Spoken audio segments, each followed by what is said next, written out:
headlines.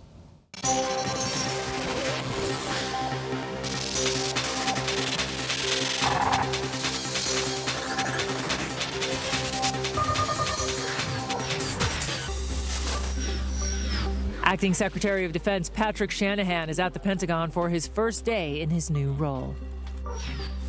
Detained in Moscow Friday, U.S. citizen Paul Whelan is charged with espionage. The 48-year-old head security for a Michigan-based auto parts operation.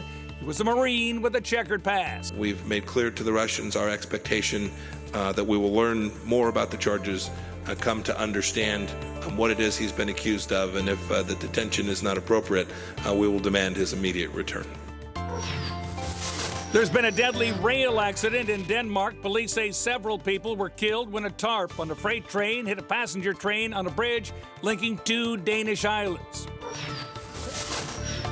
The search is on for what made 6 people sick after they flew from Cleveland to Tampa. Investigators are taking a look at water fountains at Cleveland's airport. Someone is starting off the new year right. A single winning ticket was sold in New York for the $425 million Mega Millions jackpot. The Emperor of Japan today making his final New Year's appearance before stepping down from the throne. 85-year-old Emperor Akihito plans to abdicate at the end of April.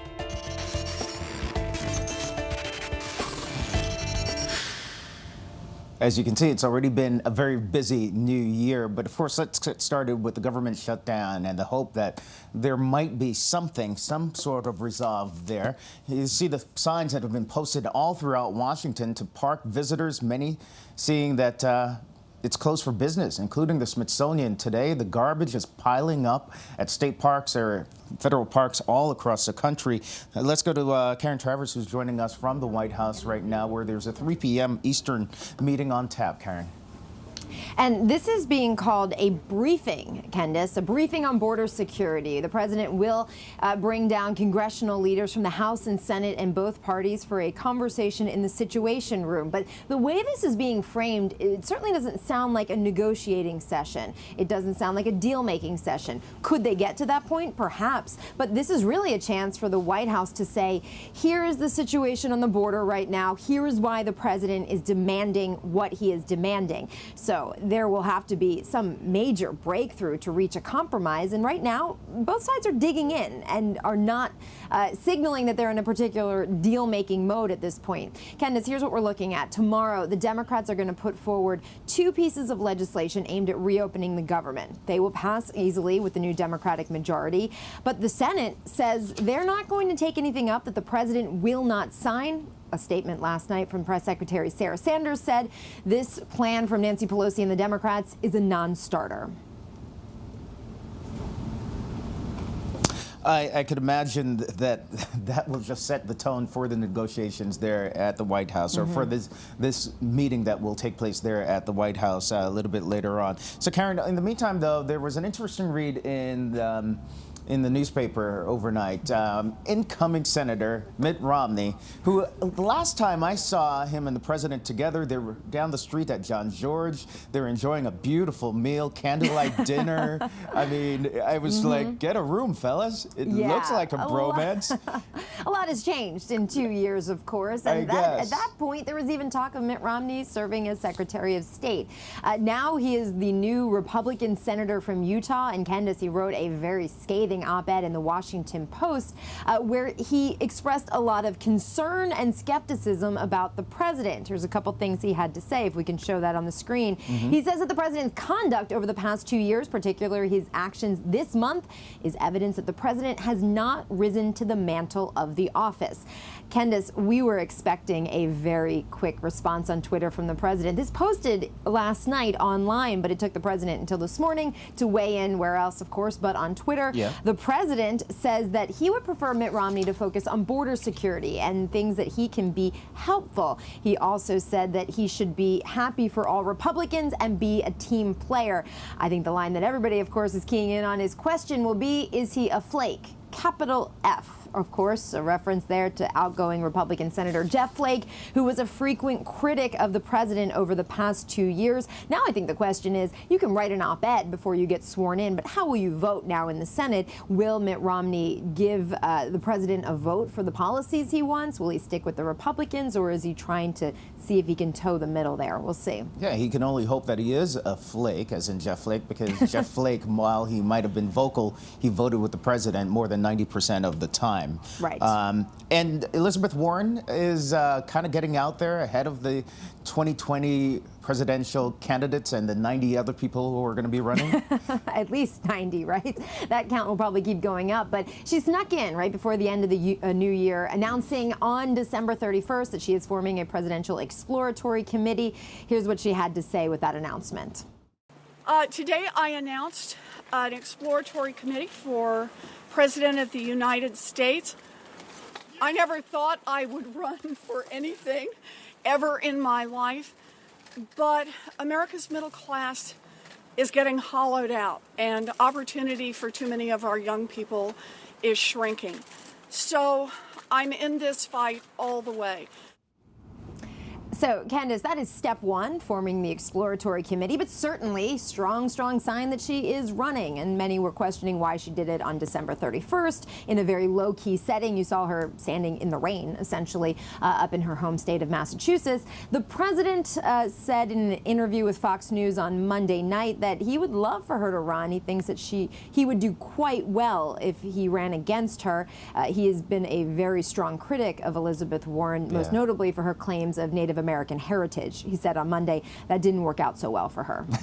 No, it didn't. It was a very low-key message. In fact, during the middle of it, she goes, "Can I have a beer? Would you like a beer?" And even her husband, though, was like, "I'll pass." It was interesting. All right. Getting excited for midnight already there. I guess so. Karen Travers joining us from a very busy Washington, D.C. Karen, thank you so much. Thanks. Let's get to the situation in Melbourne, Florida, and a frightening one. Our Victor Kendo is joining us there where, you know, rhinos are supposed to be among the most dangerous animals around. So just imagine a 2-year-old ending up in an enclosure with not one, but several rhinos. Victor is there to tell us how it all plays out. Victor. And Candace, that 2-year-old girl thankfully will be okay. She is recovering at the hospital right now, although we don't know the extent of her injuries. And here's how this happened. There are some steel poles that guard this rhino enclosure, and somehow she managed to slip through a gap between two of them. That gap, by the way, less than a foot wide. Her mom actually went in after she injured her arm in the process itself. We are right in front of the entrance here to the Brevard County Zoo. The zoo just released an updated statement where they said that this whole thing lasted just a matter of seconds, but the girl was seriously injured here. The zoo also saying that the snout of at least one of the rhinoceroses made contact with the child. We also saw this picture of a child's shoe inside the enclosure posted on Twitter. This rhino experience is billed as educational, where the guests, young and old, are able to interact with the white rhinos, even touch them, as seen in some photos from the zoo's website. The toddler had to be airlifted as a trauma alert, her mother taken to the hospital as well with an injury to her arm. The girl's father saying in a statement, "Today has been a trying day for our family. Our daughter is in good care and is doing well. My wife was also treated for her injury and has been released from the hospital." Florida Fish and Wildlife officials there quickly arrived on site. They're beginning their investigation as well. These rhinos are massive. White rhinos specifically, they weigh between 2 to 4 tons, and they can charge at speeds of 30 miles per hour. Folks here at the Brevard County Zoo, they say that they've been doing this white rhino experience for a decade, and they've never had any incident whatsoever, so they have suspended it for the time being. We should mention that on their website, specifically the page that advertised this experience, it said that it was for guests ages 3 and up, but this girl, Candace, just 2 years old. Just 2 years old, and just a frightening situation for many of those parents there. They say, by the way, the welfare of the rhinos was never compromised, and they will not be punished as a result of this incident. Our Victor Kendo there in Melbourne, Florida, and it does seem as if this had been a weekend of animals attacking all over the place. As we head north and our focus now to North Carolina, where there was a lion attack, and this one turning out even worse in the situation there. At this point, it was a a 22-year-old intern who ended up dead. Our Stephanie Ramos is there. Candace, the Conservator Center here in Burlington, North Carolina is shut down indefinitely after a lion attacked and killed an intern, 22-year-old Alexandra Black.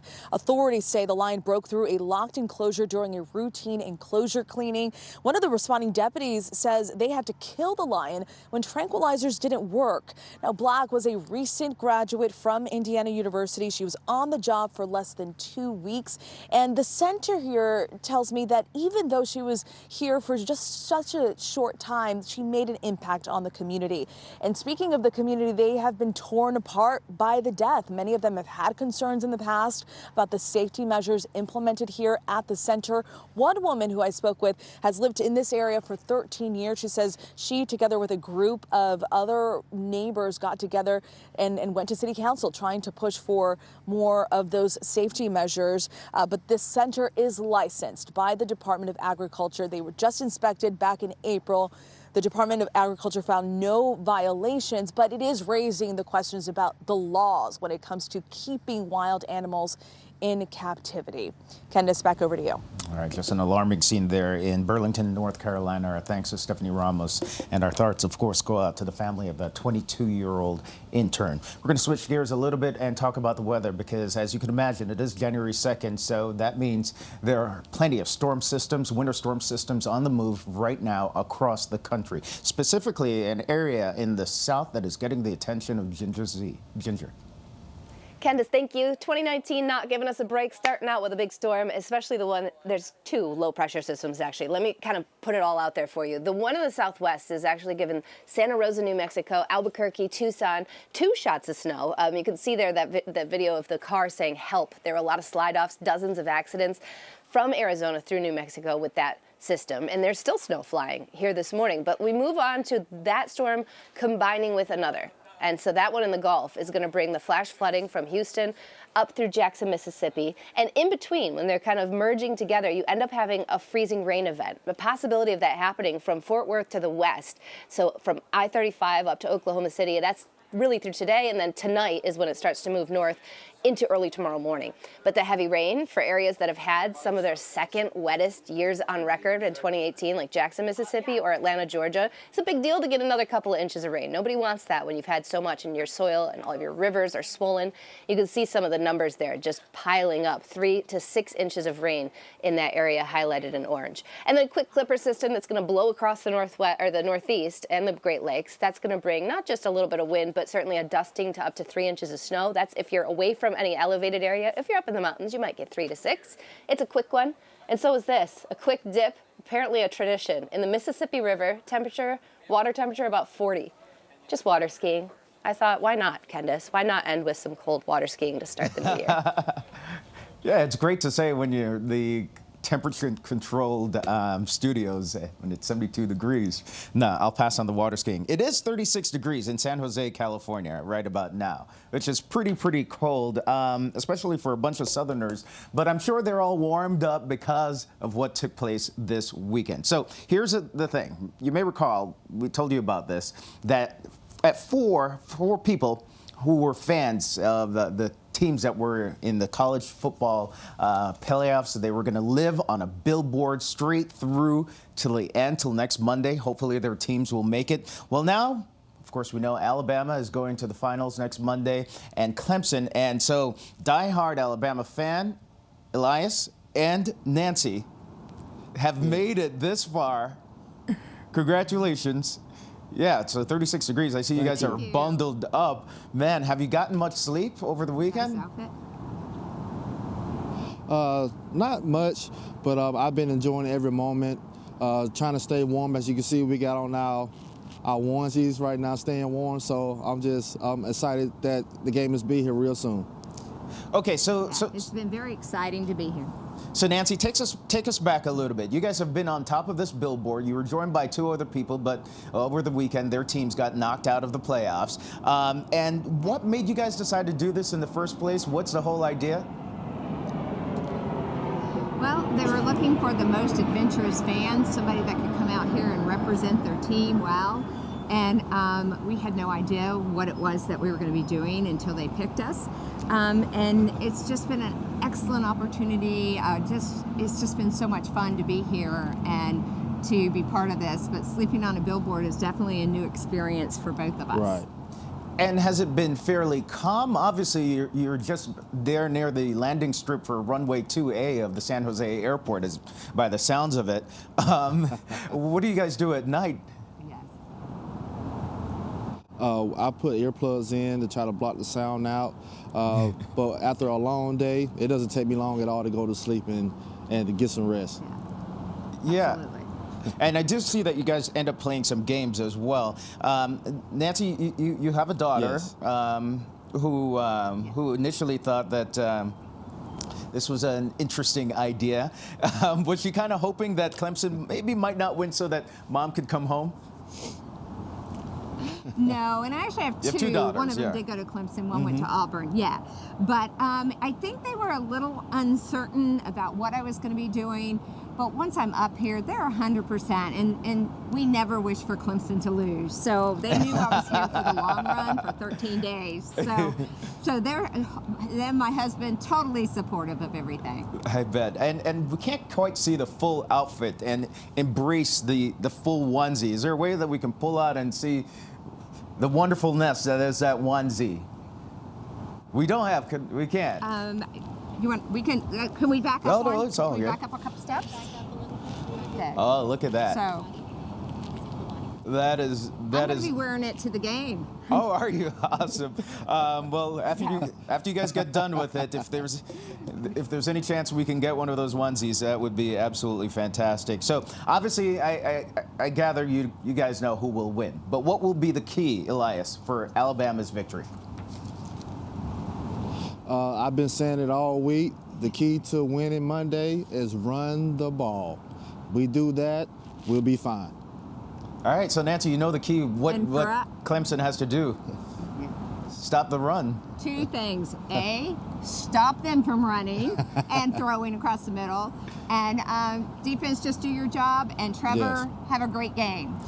Awesome. What's the first thing you guys are going to do once you're off that billboard come, say, Monday night or Tuesday morning? Take a hot shower and get in the bed. Absolutely. Awesome. Well, we do say good luck to all of you, and good luck to the teams. Thank you. You guys need to spread the love around a little bit. I mean, these teams have won before. And so, Yes. just a quick reminder of where the game will be. Alabama versus Clemson, Monday, 8 p.m. Eastern on our sister network, ESPN. It'll be streaming as well. We can't wait to watch the championship game. All right. You know, did you see this, by the way, overnight? One more note about college football. So you have the Bulldogs there, their mascot there, who were just kind of there on the sidelines. And Texas A&M, or Longhorn rather, was there as well. The mascots don't necessarily get along. That Bulldog is having a losing battle there. And during the pregame photo op, as photographers were surrounding the UGA Bulldog, the White English Bulldog that serves as the mascot, the Texas Bull there just started charging. And that was sort of like an omen for the game because, the Bulldogs did not win the game in the end. Oh, well. The bad blood does continue between Texas and Georgia. All right, well, that'll do it for the debrief for this Wednesday. A lot happening in Washington throughout the day. And be sure to watch World News Prime tonight. The briefing room is coming up as well, weekdays at 3:30. And World News Tonight Prime. And we're always online or on the app for the latest breaking news updates. I'm Candace Gibson. Have a good Wednesday afternoon.